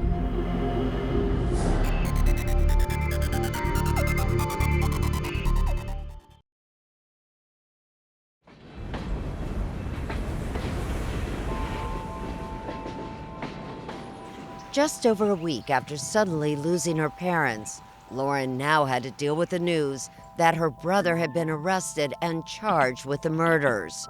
I think I just started to hyperventilate and was like, I don't even know what's going on. In addition to Brandon, a man named Felix Valverity had also been arrested and charged. Lauren had never heard of Felix Valverity, but Brandon and Felix were both members of a group called the Clampers, a more than century-old fraternal organization dedicated to the historical preservation of the American West.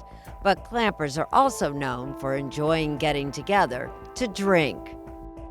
I think the only reason he was a part of that was because he thought he would have friends. Did your parents ever express concern about any of these people that your brother might be hanging out with? Mm-mm. I never heard about them. Brandon was staying at his parents' house, but on the night of the fire, he was out working the graveyard shift as a security guard. And there are people who can say he was there. Yep, he has an alibi. His boss or his superior confirmed he was there. But his alibi didn't seem to matter to investigators. They believed that Brandon paid Felix to commit the murders. The alleged motive? To inherit his parents' money. But Lauren couldn't make sense of it. She says Brandon loved their parents and actually benefited more with their parents alive. They paid his bills. My brother didn't even know the value of $1. If anything happened to your parents, was your brother going to inherit anything? Not that he knew of, not that I knew of either.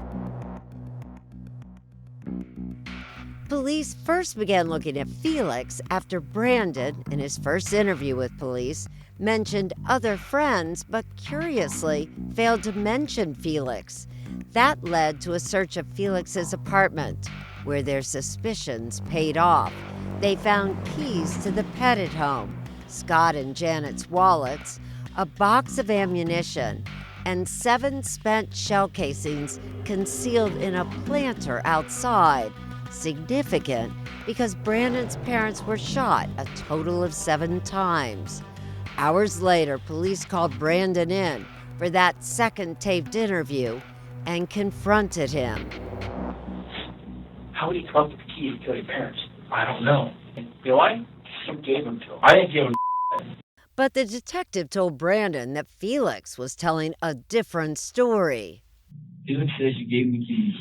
And the keys both fit the garage door and the front door, Brandon. And if you think for a minute that anybody is going to believe your story, including your sister, you're mistaken. And you know what the thing about Felix is in your life that makes him more believable?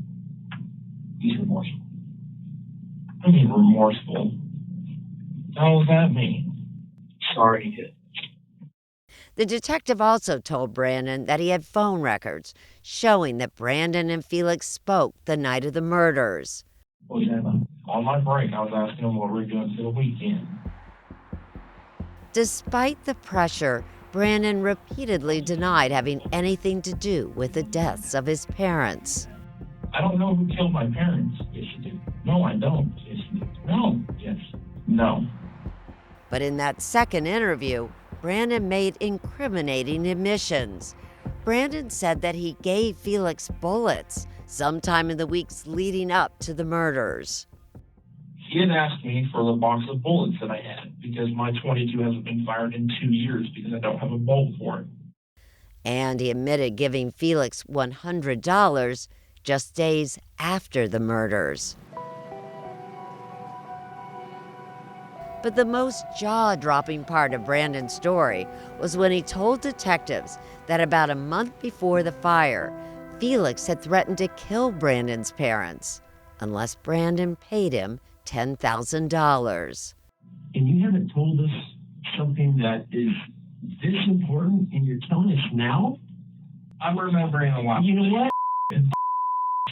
And where'd you go? Did you go to the police station? No, I went back to my parents' house. Why did you go to the police station? I don't know. Instead, you give a box of bullets? And I can see that was a bad idea. That was a bad idea. That's a bad excuse. That's an even worse lie. Even if it was the truth, why would Brandon wait 9 days after the murders to tell them all of this? Why? I didn't want to talk to anybody. You don't want to solve that crime? I wanted to do it myself. Oh, wow, that was a new one. What did you do? I wanted to find out who did it myself. And more damaging, why did Brandon remain friendly with Felix, not only after the threat was made, but even after Brandon's parents wound up dead? So he tells you he's going to kill his parents, you give him ammunition, and then you give him $100. He said he had paid his bills and needed some money. I had $100, so I figured I'd help him out until he got paid. To the guy that just was threatening to kill with your parents if you didn't pay him money, you're helping him out. In fact, you're hanging out with him afterwards, all buddy-buddy. I didn't believe he would actually do it. Investigators were convinced that Brandon was the mastermind behind his parents' deaths. But Martha Carlton Magana, an attorney appointed to represent Brandon after his arrest, says the interview proves nothing. He didn't have anything to do with it. He doesn't know what happened. She says detectives weren't interested in the truth, and they lied to Brandon when they told him that Felix had already confessed. They've already decided he's the suspect, and they're really trying to feed him a lot of information so that he'll regurgitate it back.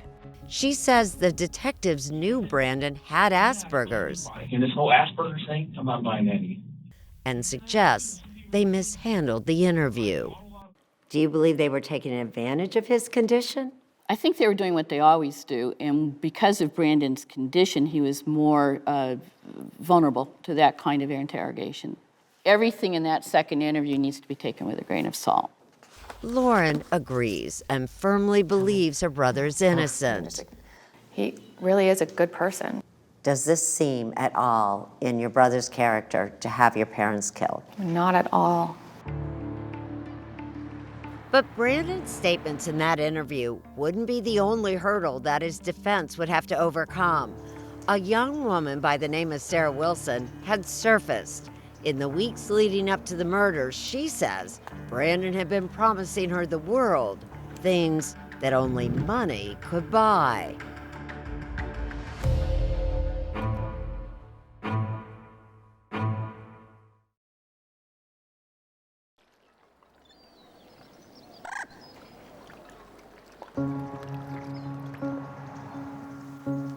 Sarah Wilson and Brandon Pettit met when they were in high school. But Sarah says they reconnected online in the summer of 2013, shortly before the murders. We got to talking, seeing how we were doing throughout the years. Brandon had just gone through a messy breakup with a woman named Susan Sanchez. Susan was pregnant with Brandon's child. How did your brother feel about becoming a dad? Very excited. My family was everything to him, so. But with his relationship with Susan over, Brandon was apparently ready to shift his attention to someone new. I had some inclinations that he had a little crush on me, but I didn't pursue anything with them. I didn't give him any hints that I was attracted to him in that way. That didn't seem to deter Brandon, who ended up making her an offer she says she couldn't refuse. He had mentioned that his parents were going to buy him $1 million home in Georgia, and he said that I could move in with him. I, of course, said yes. Who wouldn't want to live in $1 million home? I was going through a lot of stuff in my personal life. I just really wanted to get out of California. As enticing as it all was, Sarah suspected it might be too good to be true. I took it with a grain of salt. I didn't think it was really going to happen. But Sarah says Brandon would send her real estate listings daily. Oh, the houses had a shower the size of my bedroom now. They were just gorgeous. And he showed her the email conversation he was having with a realtor. Which kind of made me think, okay, this is really gonna happen. And the promises didn't stop there. He one day mentioned that, oh, my mom, seeing how happy I am, how excited I am to be moving with you, that after we move, she will open a boutique for you to run yourself. I did find it kind of strange that his parents would spend this amount of money on a business for me when I had never met them. Sarah says she thought she'd finally meet them since Brandon told her his parents had bought plane tickets to take them all to Atlanta to look at homes.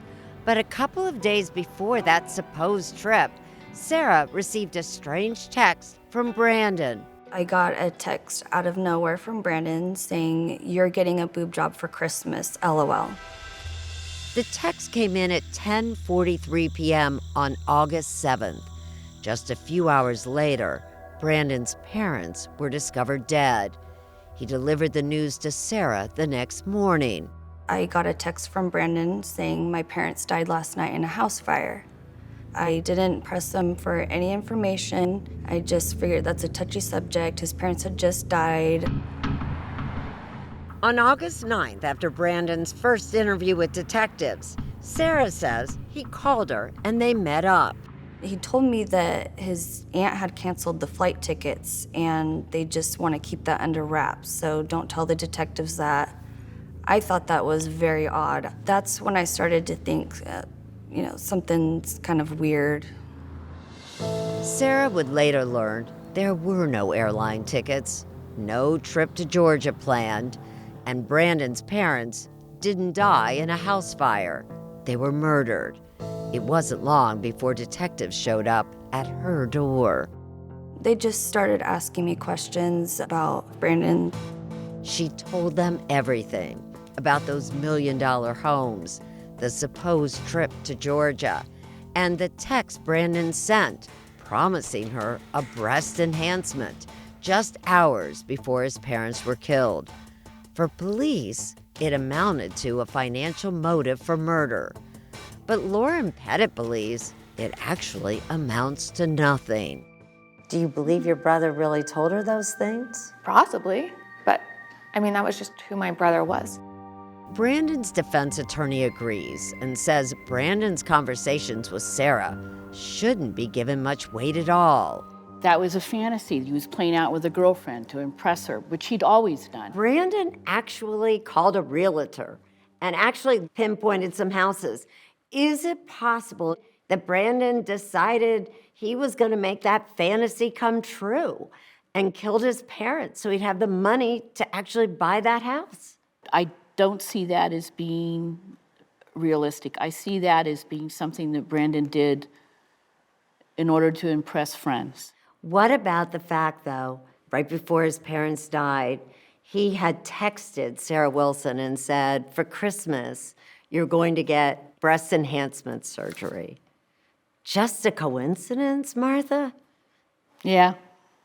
Honestly? Yeah. I'm not sure it was the first time he said it either. Somebody could say, Brandon lies a lot. He lies to girlfriends, he lies to the police if you're right. How do you know when to believe Brandon then? You don't.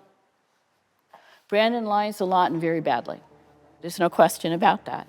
So you look to the evidence. And hard, definitive evidence directly tying Brandon to the murder of his parents, says Martha, just isn't there.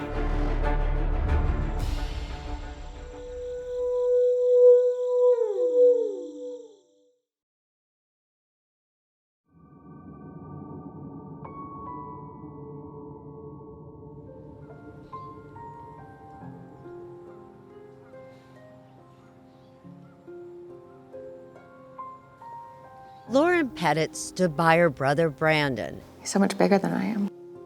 As he awaited trial, convinced of his innocence. But as the case dragged on, she was all too aware there was a possibility she might end up losing him too. It's a huge burden on your shoulders, isn't it? Mm-hmm. I mean, it's not really about me anymore. My brother depends on me. What do you think your parents would want you to do? I mean, fight for my brother, absolutely, because that's what they would do. But take care of myself. On the 4-year anniversary of her parents' deaths, we were with Lauren as she made the trip to the cemetery.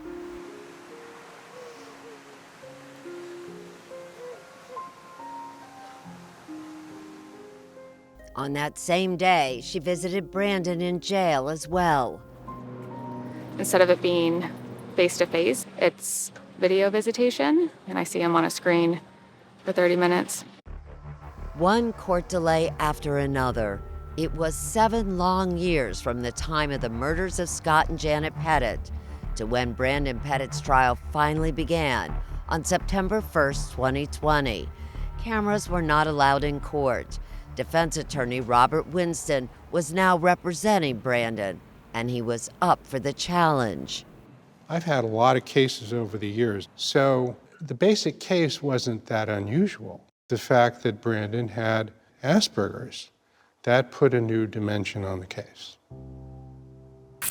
Brandon was initially supposed to be tried alongside Felix Valverity, but about a month before the trial, the judge made a rare finding that Valverity was incompetent to stand trial. That means the man who may have actually done the killing is unavailable to the defense.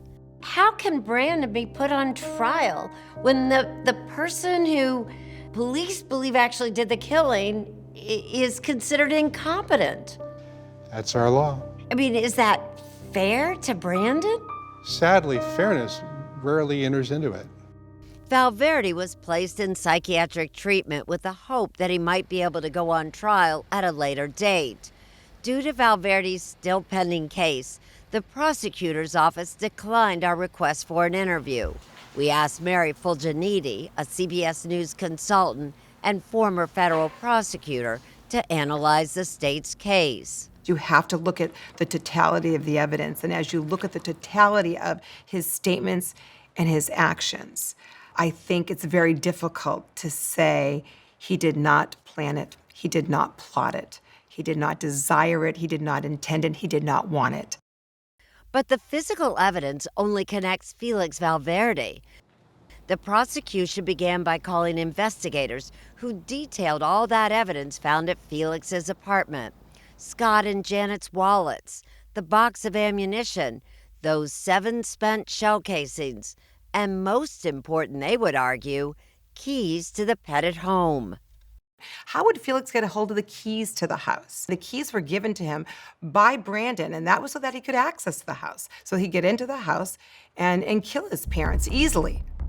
The prosecution also called witnesses who knew Felix and testified that he had obtained a new gun like this one in the weeks leading up to the murders. That gun, however, says defense attorney Robert Winston, was never found. It was a Western-style .22 revolver. We certainly don't know that that was the murder weapon. It wasn't recovered. Don't know where it is. We don't even know if that type of weapon was consistent with the bullet fragments that were found in the bodies. There was no hard evidence of anything. They don't know if a .22 was used to kill the Pettits. Well, what they do know, though, and this is critical in a circumstantial evidence case, they do know they were shot 7 times. They found 7 .22 caliber shell casings in a planter outside of Felix Valverde's house. In an effort to directly tie Brandon to the murders, the prosecution called Mike Anderson, the Pettit's close family friend. He testified about a conversation he says he had with Brandon a few months before the murders. He just told me if my parents weren't here, my life would be better. Mike says he didn't think much of it at the time, but with Scott and Janet now gone and Brandon on trial for their murders, that comment carried a whole new weight. I felt like I didn't help him, but I had to tell the truth. It was hard, it was sad. And that wasn't all Mike testified to. He also told the jury that in the days following the murders, Brandon was looking to sell his dad's prized cars, including a 1961 Corvette. He wanted to sell the vet and move to Georgia. It made me feel very uneasy. It made me question everything. The prosecution also called Susan Sanchez, Brandon's ex-girlfriend, the mother of his then 6-year-old daughter, who still had a strained relationship with him. She said Brandon once mentioned that Corvette to her, too. He couldn't wait for his dad to be dead so that it would be all his. And he's also told Susan Sanchez on at least 5 or 6 occasions she testified to that he wanted his parents dead. And there was more. Susan testified she had an ex-husband whom she had mentioned to Brandon. And he said, look, if you want to make him disappear, I've got a friend, Felix Valverity, who you can pay $500 to, and your ex will disappear. Coincidences? Too many. Brandon's high school friend, Sarah Wilson, also took the stand and testified about all those promises Brandon had made her. And the lead detective detailed what Brandon had said in that second interview. So he tells you he's going to kill his parents, you give him ammunition, and then you give him $100. He said he had paid his bills and needed some money. It's a circumstantial case. The strongest evidence against Brandon, his own words and actions before and after the murders. Has there ever been a moment, though, through any of this that you've been wondering, maybe my brother did it? No, but I'm not gonna lie, I'm not naive. I still believe that my brother is innocent, but if someone can prove to me that he's not with actual evidence, not just words, then it is what it is, and I'll deal with that. Brandon did plan and plot the murder of his parents. He wanted the Corvette. He wanted the house. He did it for money. But would Brandon kill the parents he loved and leaned on? The defense has to raise doubts with their star witness, who knows Brandon best. You're testifying for someone you love so much, and in your head, all you think about is, what if I say the wrong thing?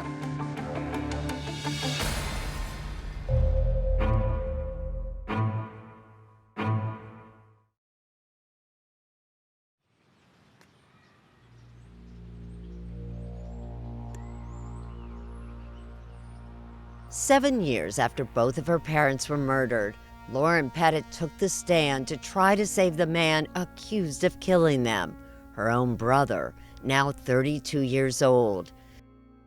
There's so many things going through your head, and there's no coaching, there's no nothing. You're just, here you go, good luck. Defense attorney Robert Winston wanted the jury to see a very different side of Brandon and his family. This was not a family where there was hatred, there was animosity, that there was a motive to kill.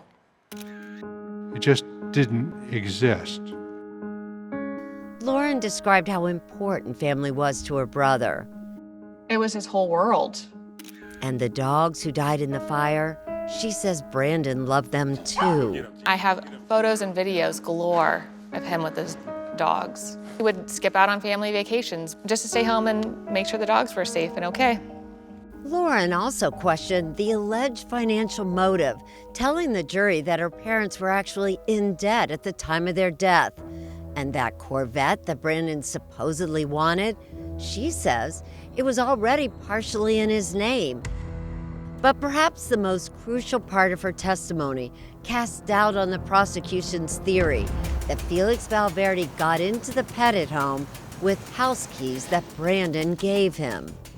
My parents had an extra large sized dog door on their back sliding glass door, which is how I had gotten into the house the day after they passed. It's how the detective told us he had gotten into the house earlier that day, and he was a much larger man.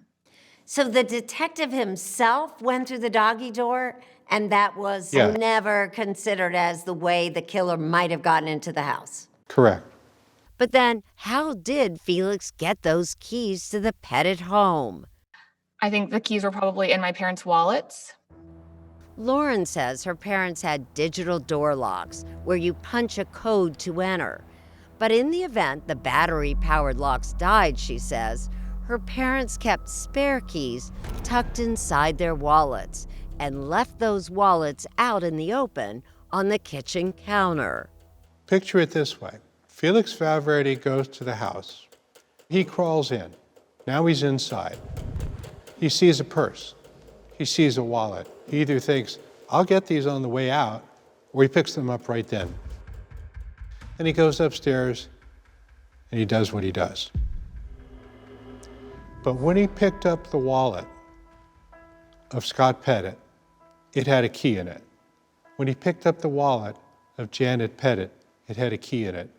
If Brandon didn't hire Felix, if he didn't ask him to kill his parents, why would Felix do it on his own? Two motives. One, Felix thought there was money in the house. The other theory is that he heard Brandon say these things about his parents, and he thought that Brandon would be happy with him. But there was one big problem with the defense's theory. In a section of Brandon's videotaped interview not shown in court, he admitted giving Felix the keys. I know how he got the keys. You know, okay, how did he get the keys? I got the keys. I never intended him to actually do anything. He was supposed to scare him, okay?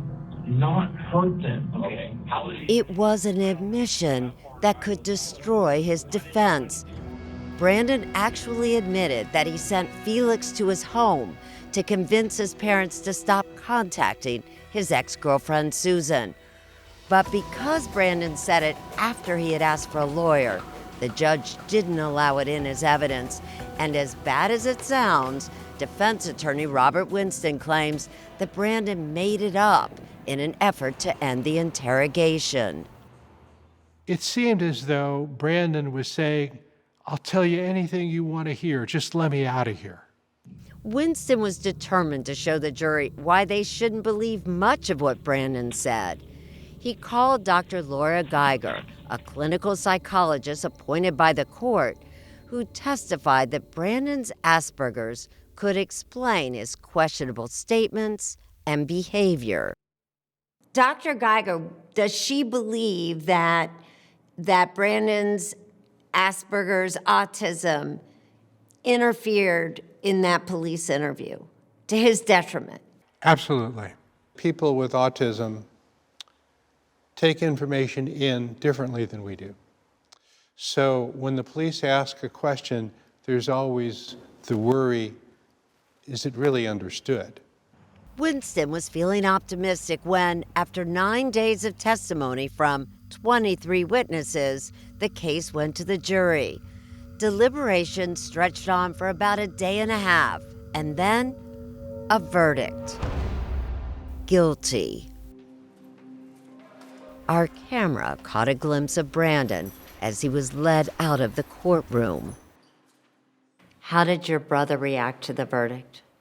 He was shocked and then really scared. Scared of what? His future. 4 months later, Brandon was given the maximum sentence, 2 life terms without the possibility of parole. Lauren was devastated. It was hard not to feel paternal towards her. She's lost everything, hasn't she? Really? Yes, she has. Lauren remains convinced her brother is innocent. She hopes one day Felix Valverity will go on trial. And maybe then she'll get the answers she's looking for. Do you think Felix Valverity killed your parents? I think he probably had something to do with it. Felix has pleaded not guilty, and his attorneys declined our request for an interview. As Lauren begins to pick up the pieces, she sadly no longer has her dog Bailey to comfort her. He passed away in 2019. Now a new friend, Jelly, is helping to put a smile back on her face. And yet nothing and no one will ever fill that void left by the loss of her once close-knit family. What do you miss the most about your parents? everything. My dad's jokes. My mom tirelessly working to make sure I'm okay. I would give anything to have them back.